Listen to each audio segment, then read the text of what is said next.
हम मानते हैं कि डायनासोर्स का एक्सटिंक्शन पृथ्वी के लिए सबसे बुरा दौर था, जहां न चाहते हुए भी 95% प्रजातियों ने अपना अस्तित्व खो दिया। अगर आज भी हम इतिहास टटोल कर देखते हैं तो पाते हैं कि एक नहीं, दो नहीं, बल्कि 5 बार इतिहास में ऐसा समय आया जब जीवन अपने खात्मे की कगार पर पहुंच गया।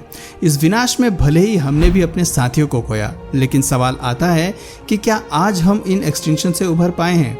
The Californian golden bear, great auk, Tasmanian tiger, golden toad और पिंटा आइलैंड टोर्टोइस कुछ ऐसे नाम हैं जो हमारे बीच रहते हुए भी आज इतिहास का एक पन्ना बन चुके हैं।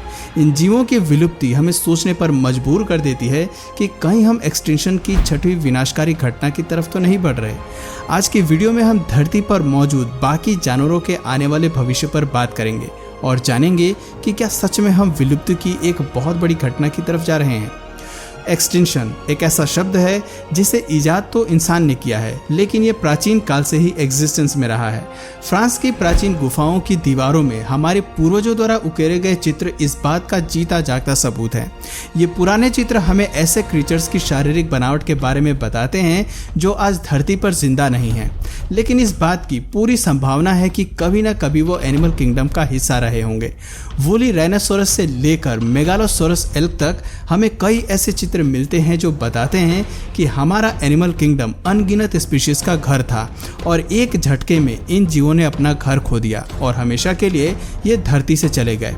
एक्सटिंक्शन असल में क्या है और ये कैसे काम करता है, ये हम अच्छी तरह से समझते और जानते हैं। चलिए, कुदरत आज भी एक्सटिंक्शन पर काम करती है, लेकिन अब ये केवल कुदरत के फैसलों पर आधारित नहीं है, बल्कि इंसान भी प्रकृति के मामले में हस्तक्षेप करने लगा है और विलुप्ति की प्रक्रिया को कई मायनों में प्रभावित करता है। अगर आप सोच रहे हैं कि क्यों और कैसे, तो बस हमारे साथ इस सफर में बने रहें, क्योंकि अंत तक आपको बहुत कुछ साफ साफ दिखाई देगा।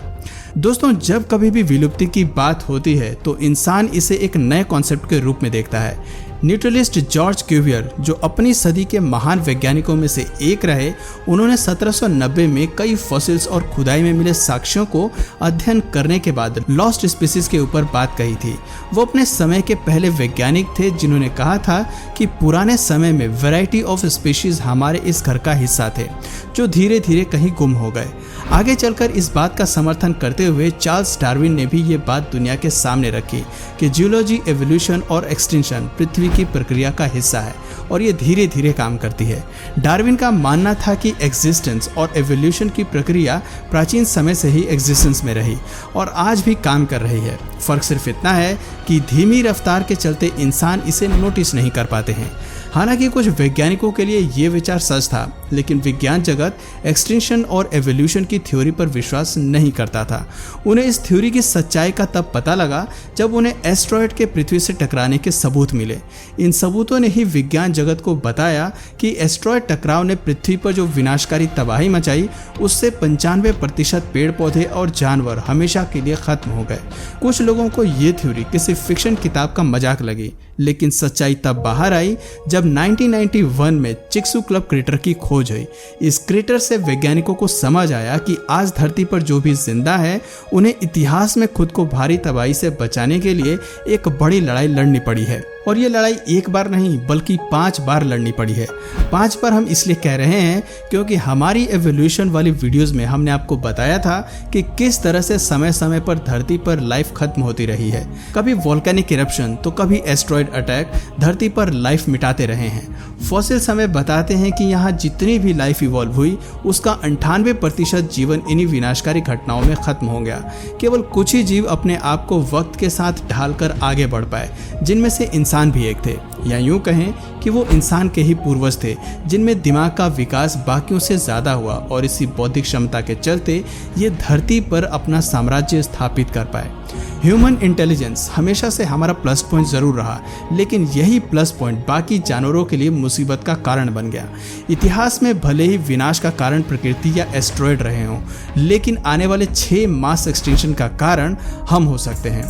हम में से ज़्यादातर लोग ये सोचते हैं कि एक्सटिंक्शन की प्रक्रिया बहुत पहले रुक गई है, लेकिन सच तो ये है कि ये आज भी जारी है। और अगर आपके मन में भी ये सवाल उठ रहे हैं कि हम कैसे इसके जिम्मेदार हो सकते हैं, तो जान लीजिए, भले ही देखने में ऐसा लगता है कि पृथ्वी पर सब कुछ बढ़िया है और सभी जीव आराम से रह रहे हैं, लेकिन धीरे धीरे कई प्रजातियां एक्सटिंक्शन के मुंह पर जा रही हैं। आमतौर पर धरती से एक्सटिंक्शन की दर काफ़ी धीमी होती है।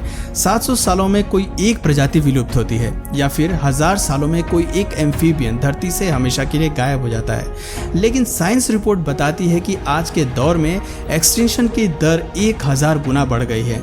वहीं एम्फीबियस में ये दर 45,000 तक बढ़ गई है। खैर, ये आंकड़ा तो उन प्रजातियों का है जिन्हें हम जानते हैं। इसके अलावा भी धरती पर कई स्पीशीज ऐसी हैं जो आज तक हमारी नज़र में नहीं आई हैं, और दुख की बात है कि वो भी धरती से गायब हो रही हैं। यानी कि हमारी नज़र में आने से पहले ही हम कई ऐसी लाइफ को खो रहे हैं जिनका एग्जिस्टेंस सिर्फ एक राज है। और साथ ही विज्ञान के ये आंकड़े हमारी सोच से कई ज़्यादा हैं। कितनी हैरानी की बात है ना कि प्रकृति ने एवोल्यूशन की रेस में हमें सबसे ऊपर उठाया और हमने प्रकृति को ही नुकसान पहुंचाना शुरू कर दिया। ब्रूडिंग फ्रॉग, पायरेनियन आइबेक्स और फोमोसन क्लाउडेड लेपर्ड ये वो प्रजातियां हैं जो शायद इंसानों की तरह जंगल पर हुकूमत डिजर्व करती थी, लेकिन उन्हें अपनी जगह नहीं मिली।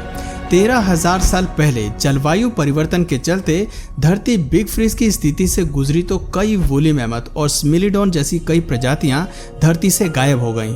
लेकिन उनकी मौत केवल जलवायु परिवर्तन की वजह से नहीं हुई, बल्कि उनकी मौत के लिए जिम्मेदार इंसान के शिकार की रणनीति भी रही।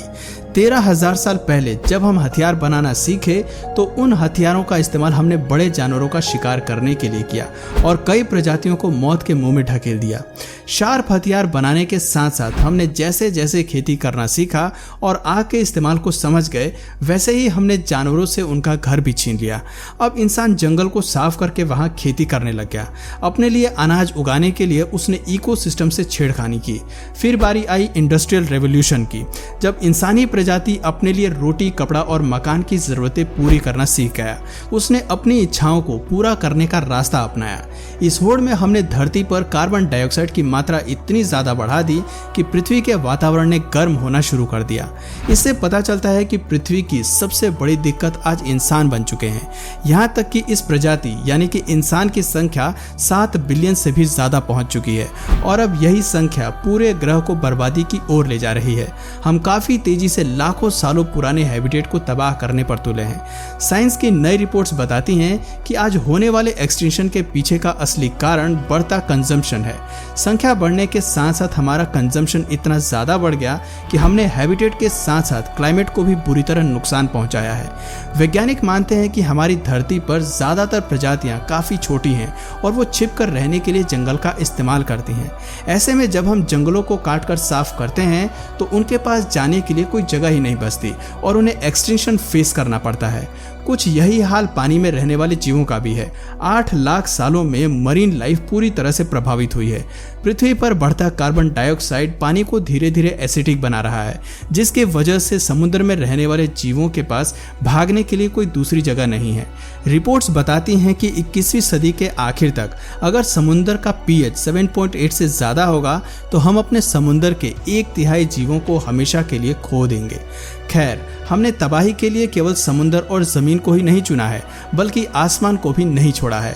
बढ़ती तकनीक के साथ हमने हवाई मार्ग का आविष्कार तो कर लिया, लेकिन ये भूल गए कि आसमान पर पहला अधिकार हमेशा से उड़ने वाली पक्षियों का ही था। आज हमारी एयर फ्लाइट्स के चलते कई पक्षियों की प्रजातियां हमेशा के लिए विलुप्त हो चुकी हैं। 1940 में मिलिट्री कार्गो की वजह से ही गौम पक्षी ने अपनी सभी नेटिव बर्ड्स को खो दिया। ऐसा केवल पक्षियों के साथ ही नहीं हुआ, बल्कि इस तकनीक के शिकार बटरफ्लाइज भी हुई। तितलियों की 97% स्पीसीज कभी धरती पर मौजूद थीं, लेकिन आज 45% से भी ज़्यादा प्रजातियां खत्म हो चुकी हैं और इसके जिम्मेदार केवल इंसान की तरक्की है। अब आप खुद ही सोचिए, आपके आसपास आप कितनी ही तितलियां देखते होंगे। दोस्तों, जब से हमने एवोल्यूशन की प्रक्रिया को प्रकृति से अपने हाथ में लिया है, तब से हम खुद अपने घर के विनाशक बन गए हैं।